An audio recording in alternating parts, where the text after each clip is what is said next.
পাহাড় একটা আনন্দের নাম, পাহাড় একটা হঠাৎ পাওয়া ভালোবাসার নাম, যেখানে সবার আগে সূর্য ওঠে, যেখানে চোখ বুজে মেঘের স্পর্শ পাওয়া যায়, যেখানে পাহাড়ে দুহাত ভরে ঝর্ণার জল খাওয়া যায়। এখন বর্ষাকাল, পাহাড়ে যাওয়ার জন্য এর চেয়ে উপযুক্ত সময় বোধহয় আর নেই, কারণ রাস্তায় পথ চলতে চলতে অনেক ঝর্ণার দেখা পাওয়া যায় সবুজ চা বাগান। জানবেন আপনি তখন দার্জিলিংয়ের কাছাকাছি। সূর্য ওঠার আগে সাদাটে সবুজ পাহাড় দেখে হঠাৎ করেই মনে হবে আপনি একটা ধবধবে সাদা সাগরের মাঝে দাঁড়িয়ে আছেন। চারপাশে যতদূর চোখ যাবে শুধু মেঘ আর মেঘ, যেখানে চাইলে সকালে চায়ের সঙ্গে মেঘ মিশিয়েও খেতে পারেন। জানবেন আপনি তখন দার্জিলিং পৌঁছে গিয়েছেন। জীবনের সবচেয়ে রোমাঞ্চকর এই অভিযানের কাহিনী মনের ডায়েরিতে আপনা আপনি আজীবনের জন্য লিপিবদ্ধ হয়ে যাবে। যারা হালকা একটু রোমাঞ্চ চান, একটু হাঁটাহাঁটির অভ্যাস আছে, তারা এই শৈল শহরে পায়ে হেঁটেও ঘুরে বেড়াতে পারেন। ঈশ্বর যদি আপনার উপর অনেক কৃপা করেন, তাহলে এই বর্ষাকালেও কাঞ্চনজঙ্ঘার দেখা মিলতে পারে। জানবেন আপনি তখন দার্জিলিংয়ে আছেন। সকালে যখন ঘুম থেকে উঠবেন, তখন ফু দিয়ে জানলা থেকে মেঘ সরাতে হবে। হাজার বছর ধরে না নড়ে আসা আয়েশি পাহাড়ও নিমেষেই আপনাকে আরও আয়েশি বানিয়ে দেবে। এরই নাম জানবেন দার্জিলিং। চাইলে কম খরচে আশেপাশের পাহাড়ি গ্রামগুলো থেকেও ঘুরে আসতে পারেন, যার মধ্যে তাকদা, তিনচুলে, লেপচা জগৎ, দুজনবাড়ি অন্যতম। পাইন বন আর পাহাড়ি সৌন্দর্য সবসময় আপনাকে মুগ্ধ করবে। এবারে আমার যাত্রা নিজের প্রিয়জনদের ছেড়ে একাই, যার প্রথম পর্ব শুরু এখান থেকেই। 2-3 দিনের জন্য ছুটি কাটিয়ে যখন আবার সভ্যতা নামক এই যন্ত্রনগরে প্রবেশ করবেন, তখন বারবার মনে হবে জীবনের সবচেয়ে সেরা সময়টা বোধহয় কাটিয়ে এলেন। আর কাজের ফাঁকে ফাঁকে আপন মনে মুখ ফসকে বেরিয়ে আসবে, আহারে কবে যাব আবার পাহাড়ে। তাহলে শুরু করা যাক আমার এই যাত্রার প্রথম থেকেই।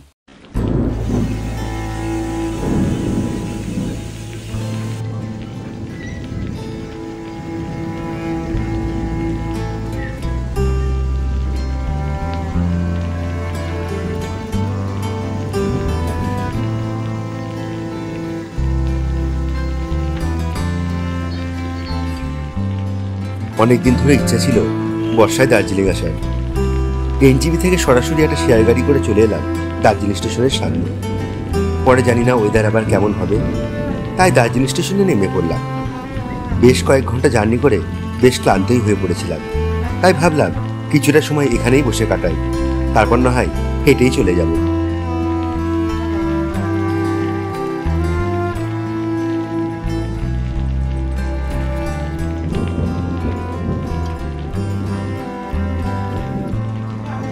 এখনো কোনো টয় ট্রেন ছাড়ার সময় হয়নি, তার উপর প্যাসেঞ্জারও যে খুব তা তো নয়।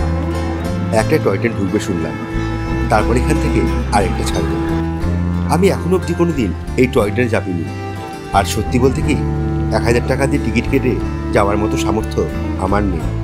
তবে আপনারা চাইলে যেতেই পারেন। এখান থেকে বাতাসিয়া লুপ ঘুম স্টেশন হয়ে আবার দার্জিলিং স্টেশন ফিরে আসবে।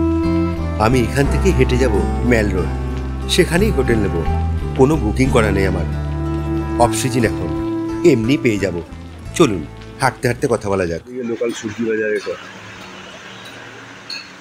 আর পাশে মাংস রয়েছে, পাশে রয়েছে মাছ, রয়েছে, পাশে রয়েছে মাছ।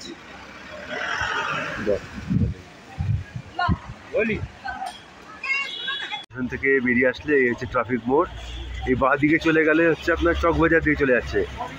আর এরকম সোজা যদি চলে যান, এই সোজা যদি যাওয়া যায় সোজা দিয়ে, তাহলে সেটা চলে যাবে মেল রোডের দিকে। ঠিক আছে, আমি যাবো মেল রোডের দিকে সোজা। চলুন যাওয়া যায়। মনে পড়ছে প্রিয়, সেই মোড়ের জন্য সেই ফুল প্যান্টটা কিনেছিলাম না, এই দোকানটাই। সেটা এই যে রাস্তাটা, রাস্তায় চলে যাবো।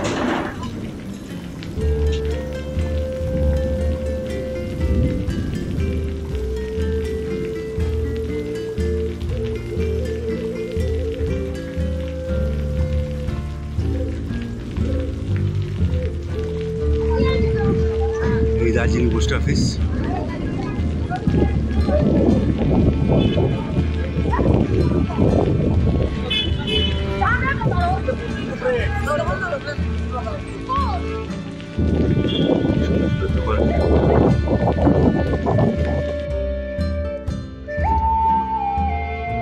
অনেকেই বলেন অফ সিজনে পাহাড়ে 500 টাকায় হোটেল পাওয়া যায়।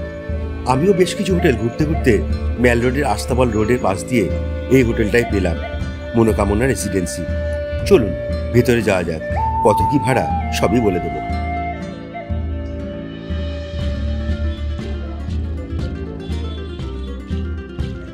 টিভি রয়েছে, ডাবল বেড খাট রয়েছে একটা, সামনে জানলা দিয়ে বাইরে ভিউ দেখা যায়। এপাশে বাথরুম রয়েছে, অ্যাটাচ বাথরুম। আর এই যে কোমোড রয়েছে, গিজার রয়েছে, সবই রয়েছে। এটা পড়েছে আমার কাছে 700 টাকা, যেহেতু আমি সিঙ্গেল 700 টাকায় নিয়ে পেয়েছি, আর এখন অফ সিজন চলছে। আর দ্বিতীয় ব্যাপার যেটা হচ্ছে খুবই সাংঘাতিক ব্যাপার, সেটা হচ্ছে এখন দার্জিলিংয়ে লাস্ট 2 দিন ধরে কোনো কারেন্ট নেই, না মোবাইল চার্জ হচ্ছে, না গিজারে গরম জল বেরোচ্ছে, কিচ্ছু নেই। এই হলো হোটেলের ব্যবস্থা। যাক, খারাপ না হোটেল, আমার তরফ থেকে রেকমেন্ড করবই, আপনারা আসুন এখানে। যদি মেলের কাছে বাজেটে সস্তায় পান তাহলে আমার পক্ষে বলবো বেস্ট। আপনারা যদি ডবল আসেন তাহলে এখানে 800 টাকার মধ্যে পড়বে। আকাশ পরিষ্কার থাকলে এখান থেকে হয়তো কাঞ্চনজঙ্ঘা দেখা যেত, কিন্তু এখন বর্ষাকাল, সে আশা করাই ভুল। এখানেই লাঞ্চের ব্যবস্থা আছে, কিন্তু একটু দেরি হবে বলে আমাকে পাশের একটা হোটেলেই লাঞ্চে যেতে হবে। চলুন যাওয়া যাক সেখানে। এখন আমি এলাম হোটেল সোনালিতে, আমার হোটেলের একদম পাশেই। ডাল, ভাত, পাঁপড় ভাজা, কাঁচা পেঁয়াজ, বাঁধাকপির তরকারি আর 2 পিস মাংস, মুরগির মাংস দিয়ে। রান্না বেশ ভালো, আর দাম পড়লো আমার 200 টাকা টোটাল সব মিলিয়ে। আমার হোটেল থেকে ম্যাল হাঁটা পথে 1 মিনিট মতো, তাই খাওয়া দাওয়া সেরেই সোজা চলে এলাম দার্জিলিং ম্যালে। চলুন আপনাদের সবটা দেখাই ঘুরে আজকে।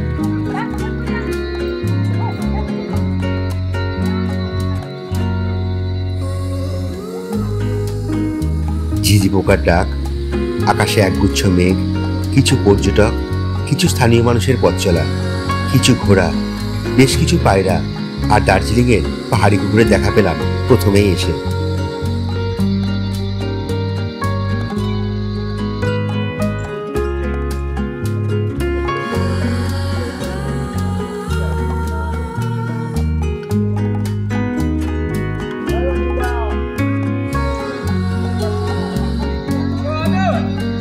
দার্জিলিংয়ের এই মেলে দাঁড়িয়ে পৃথিবীটাকে সত্যি খুব সুন্দর মনে হয়। মনে হয় প্রকৃতি তার মনের সব কথা খুলেই বলছে। প্রকৃতির সব থেকে কাছে যেতে চাইলে আমি বলবো পাহাড়ে আসুন। যতই বর্ষা বৃষ্টি আসুক না কেন, যতই কাঞ্চনজঙ্ঘা মেঘে ঢাকা থাকুক না কেন, তবু মনে হয় পাহাড়ের সবুজ ঢেউয়ে হারিয়ে যায়।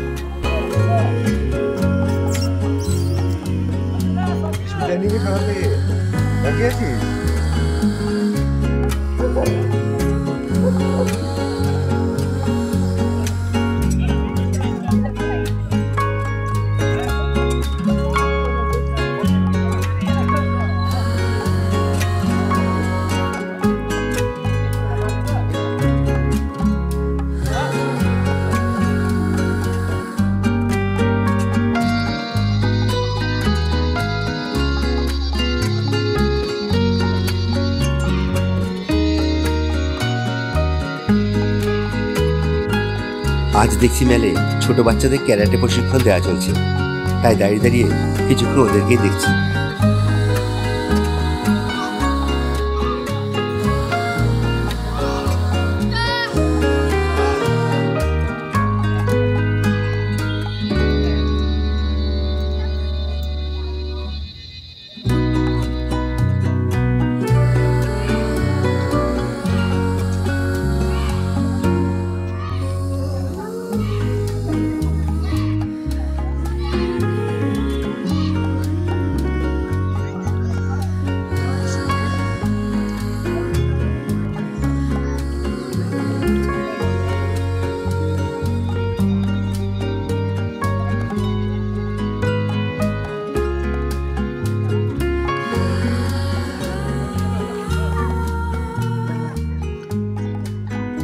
Teka, teka, teka, dito ka.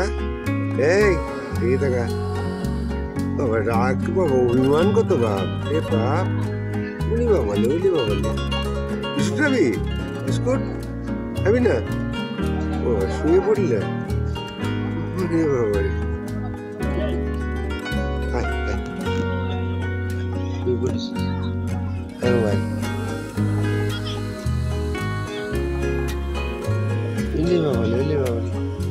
কি হয়েছে? রাগ হয়েছে না অভিমান?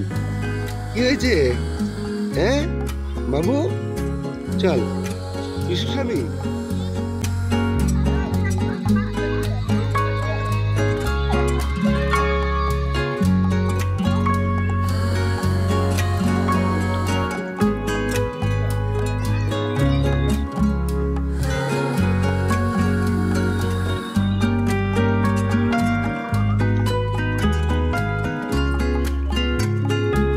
এটা মেল থেকে নিচে ট্রাফিক করে যাওয়ার রাস্তা। আর এই যে ময়ূরটি, আর পাশে রয়েছে পাইন রিচ হোটেল।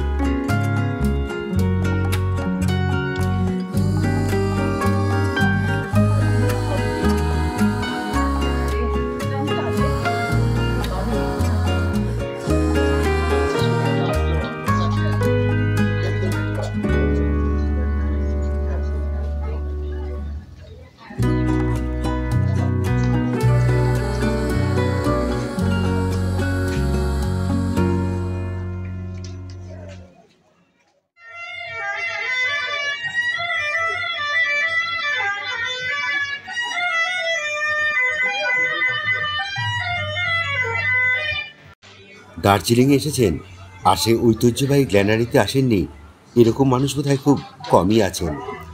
আর দার্জিলিংয়ে এসেছেই গ্ল্যানারির সামনে দাঁড়িয়ে কেউ ফটো তোলেননি, তাহলে তো তার নাম ওয়ার্ল্ড রেকর্ডেই থেকে যাবে।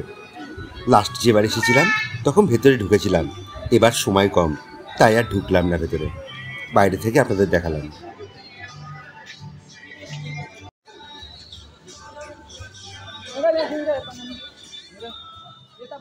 এখানে স্ট্রিট ফুড গুলো ছিল না, সব তুলে দিয়েছে এখান থেকে।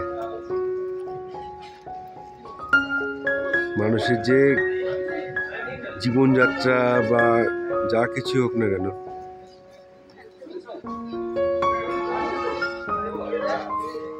সব চলে গেছে এখান থেকে, কিচ্ছু নয় এখানে।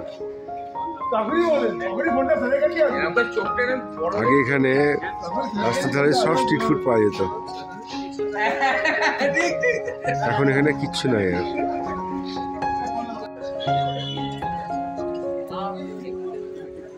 ক্যাভেন্টার্স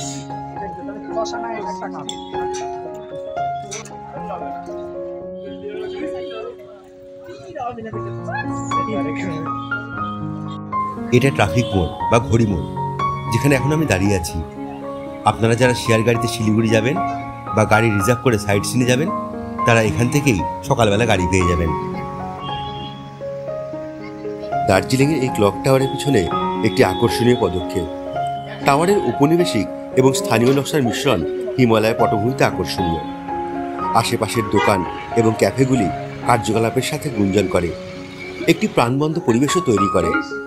টাওয়ারটি শুধু পর্যটকদের জন্য নয়, এটি একটি সাংস্কৃতিক কেন্দ্র যেখানে স্থানীয়রা জড়ো হয়। আপনি ইতিহাসে থাকুন বা প্রশান্তি খুঁজতে থাকুন না কেন, এই আইকনিক স্পটটি অবশ্যই দার্জিলিং আসলে দেখতেই পাবেন। সকালে যেখান থেকে আমার গল্পটা শুরু করেছিলাম, হাঁটতে হাঁটতে আবার সেদিকেই ফিরে চলছি। পাহাড়ে হেঁটে ঘোরানো বেড়ানোর একটা মজাই আলাদা। হ্যাঁ, একটু উঁচু নিচু চড়াই উতরাই তো আছেই, তবু ভালো লাগে হেঁটে হেঁটে ঘুরে বেড়াতে এই দার্জিলিং শহরেই।